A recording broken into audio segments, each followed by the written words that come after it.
ये वही fighter jet था जिसे सब नफरत करते थे। इसका नंबर हमेशा 13 रहा। हर बार जब भी ये किसी मिशन पे गया, दुश्मन ने इस पर हमला किया। लेकिन अजीब बात ये थी, ये जेट हर बार खुद वापस लौट आता था। जेट तो एकदम सही सलामत रहता, पर अंदर बैठे सारे सोल्जर मारे जाते। लोगों को लगने लगा ये जेट शापित है, कोई भी पायलट इसे उड़ाना नहीं चाहता था। फिर एक दिन एक नई लेडी ऑफिसर आई, उसने बिना सोचे नंबर 13 वाला जेट चुन लिया। उसे शार्प वाप पे यकीन नहीं था। उसने मिशन पर जाने का फैसला किया। उड़ान भरे कुछ देर ही हुई थी कि वार्निंग प्लेन ने बता दिया, एक दुश्मन का स्टील्थ फाइटर आसपास मंडरा रहा है। जल्दी मिशन खत्म करना था ताकि पकड़े ना जाएं। सबसे पहले नंबर 13 वाली टीम ने लैंड किया। क्रू जेट से कूदकर इलाके को कवर करने लगा। बाकी दो जेट जैसे ही उतरे, दुश्मन ने फायरिंग शुरू कर दी। एक जेट पूरी तरह तबाह हो गया, दूसरा भागने की कोशिश में था, लेकिन फिर भी मिसाइल लग ही गई। लेडी ऑफिसर ने सबको वापस जेट में चढ़ने को कहा और तुरंत इंजन स्टार्ट किया, पर एक टीम मेंबर अभी भी बाहर रह गया था। अब रुका नहीं जा सकता था। दुश्मन ने पहले ही मिसाइल फायर कर दी थी। आखिरी सेकंड पर सोल्जर जंप करके अंदर आ गया। लेडी ऑफिसर ने फ्लेयर्स फायर किए, लेकिन फिर भी जेट नीचे गिरने लगा। आखिरी पल पर उसने जेट को संभाल लिया। ऊपर से दुश्मन ने फिर अटैक किया, पर सब मिसाइल्स फ्लेयर्स से ब्लॉक हो गई। अब लेडी ऑफिसर ने वेपन ऑफिसर से कहा, फायर करो दुश्मन पर हर बार कोई ना कोई पत्थर की दीवार बीच में आ रही थी। तब उसने कहा, दुश्मन को छोड़, सामने जो पिलर हैं उन पर फायर कर। पिलर गिर गए और उनके नीचे दुश्मन का जेट दब गया। पर अभी खतरा खत्म नहीं हुआ था। जैसे ही वो लोग उस पत्थर वाले जंगल से निकले, एक और दुश्मन फाइटर उन पर टूट पड़ा। लेडी ने झट से जेट रोल किया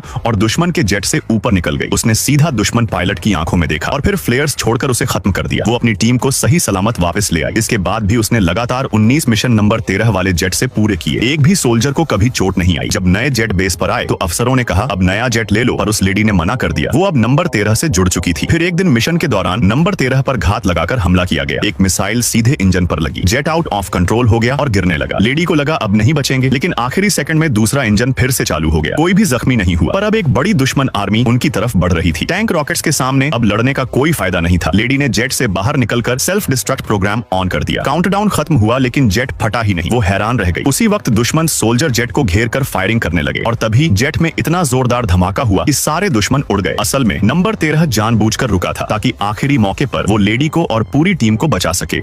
ये आदमी समुद्र का पानी हाथ में भरकर पीने ही वाला था। तभी कप्तान ने उसे तुरंत रोक दिया। समुद्र का पानी पीने से वो लोग और जल्दी मर जाते। फिर कप्तान ने अपनी पीठ से एक पेंसिल निकाली और लाइफ जैकेट पर एक डायग्राम बना दिया। उसने अंदाजा लगाया कि अगर वो हवा के साथ बहते रहे तो जल्द ही पास के एक टापू तक पहुंच सकते हैं। लेकिन समुद्र की हवा को कोई भी कंट्रोल नहीं कर सकता। इसलिए कप्तान ने क्रू को आदेश दिया कि नाव से रस्सियां ले आओ। उसने रस्सी का एक सिरा नाव के आगे बांधा और दूसरा सिरा अपनी लाइफ जैकेट से बांधा। फिर रस्सी को जोर से समुद्र में फेंक दिया। इससे एक साधारण सा एंकर बन गया। इसकी मदद से वो लोग राफ्ट की दिशा कंट्रोल कर सकते थे। इसके बाद वो लोग बारिश के लिए भगवान से प्रार्थना करने लगे। शाम होते होते किस्मत जाग गई। उन्होंने मुंह खोलकर बारिश का पानी पीना शुरू कर दिया। दूसरा दिन आया तो उन्होंने अपनी बंदूकों से स्प्रिंग्स निकाल दिए और प्लायर और कॉटन थ्रेड से मछली पकड़ने वाले हुक बना लिए। घाव के छोटे छोटे टुकड़े चारा बनाकर समुद्र में मछली पकड़ने की कोशिश करने लगे। थोड़ी देर बाद सच में एक मछली हुक में फंस गई। उन्होंने रस्सी पूरी ताकत से खींची, लेकिन फिर भी मछली बाहर नहीं निकाल पाए। चारा और हुक दोनों टूट कर चले गए। तीनों निराश हो गए, लेकिन जैक फिर भी दोबारा कोशिश करना चाहता था। तपती धूप में जैक ने आधा दिन मछली पकड़ी, लेकिन एक भी मछली नहीं लगी। जब कुछ नहीं मिला तो जैक ने अपना डैगर निकाला और जोर से पानी में घूंपा। तभी उसे लगा कि कुछ लगा है। उसे लगा कि उसने राफ्ट को छेद दिया, लेकिन असल में वो एक शार्क थी। आखिरकार उनके पास खाना आ गया। उन्होंने बिना हिचकिचाए कच्ची मछली खाना शुरू कर दिया। भले ही स्वाद बहुत खराब था, लेकिन बाकी बची मछली को ध्यान से संभाल कर रख दिया। लेकिन खून की गंध पूरे समुद्र में फैल चुकी थी। पास ही कई शार्क चक्कर लगा रही थी। वो तीनों डरकर उन शार्क को देखते रहे। कभी भी हमला हो सकता था। रात होने तक शार्क ने हमला नहीं किया। उन्हें लगा कि वो सुरक्षित है और वो लोग फिर समुद्र में बहते रहे। जल्द ही मछली का मांस खत्म हो गया। जैक ने अपनी बंदूक उठाई और शॉटगन कप्तान की तरफ तान दी, लेकिन गोली असल में अल्बाट्रॉस के लिए थी। डरकर कप्तान तुरंत पानी में कूद गया और समंदर में उड़ते पक्षियों की तरफ तैरने लगा। लेकिन खून की गंध से फिर शार्क आ गई। कप्तान जितनी तेजी से तैर सकता था वापस तैरा और जैसे ही शार्क के जबड़े बंद होने वाले थे वो राफ्ट पर चढ़ गया। खाना खाकर तीनों की ताकत वापस आ गई। कप्तान ने अपना जूता डैगर से काटा, ऊपर वाला हिस्सा फेंक दिया और तल्ले में 2 छोटे छेद कर दिए। उसने तल्लों को चप्पू की तरह इस्तेमाल करना शुरू किया, लेकिन उसी रात तूफान आ गया। बड़ी बड़ी लहरों ने राफ्ट को उलट दिया और तीनों समुद्र में गिर पड़े। कप्तान जानता था कि अगर उन्होंने राफ्ट को सीधा नहीं किया तो वो लोग समुद्र में मर जाएंगे। कप्तान की दिशा में चलते हुए तीनों ने राफ्ट को पलट दिया और वापस उस पर चढ़ गए। वो रात डर के साए में गुजरी। अगली सुबह आंख खुली तो आखिरकार जमीन दिखाई दे गई।